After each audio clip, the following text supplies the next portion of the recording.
Mga puso magluwas naman sa mga residente ukon mga pumuluyo apektado man sa malaing nga tiyempo ang mga kasapatan. Masobra 500,000 pesos nga balor sang halit sa livestock industry sa Negros Occidental na lista sa Negros Occidental Provincial Government. Sa dugang nga detalye makupod natin live sa Iling Pedreso gikan sa Talisay City. Lin?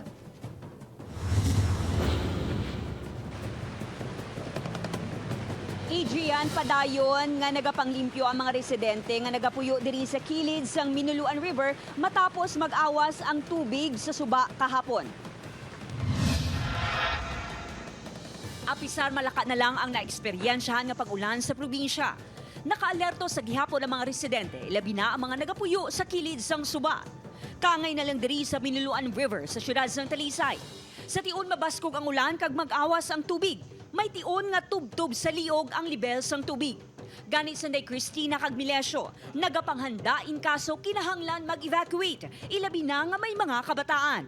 Temprano, pag man nga, nagadigamo na kami mo. Prepara na panghimo sa mga bayo. Pag kung ano gid man, ang di mapakta ng tiyempo, gulpiada lang ulan. Naanad naman kami na sang ginatawag di nga baha.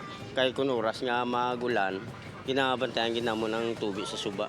Bangod mabasko gihapon ang hangin kag balon. Ginadumilian ang mga manupangisda nga magpalawod. Gani ang palangabuhian sa pamilya ni Richet. Apektado man. 5 na kaadlaw nga wala sila sang income. Ano lang namon ang bangka gintago ay parang kay diri nga daan niya. Kung hindi pagtaguon bala mabuka ginang bangka. Okay lang man kay basta masipti lang namon ang pangabuhian.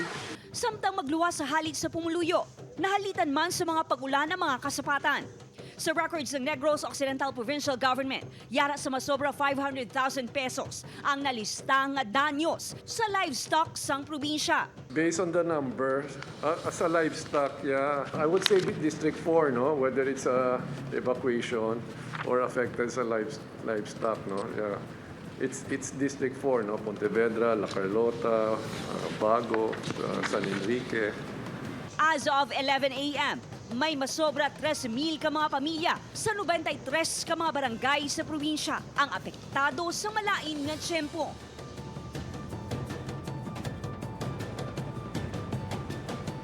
Adrian, suno sa PDRRMO, amat-amat na nga nagbalik sa ila Sinipuloyan ang mga residente nga nag-evacuate bangod sa malain nga tiyempo. Adrian?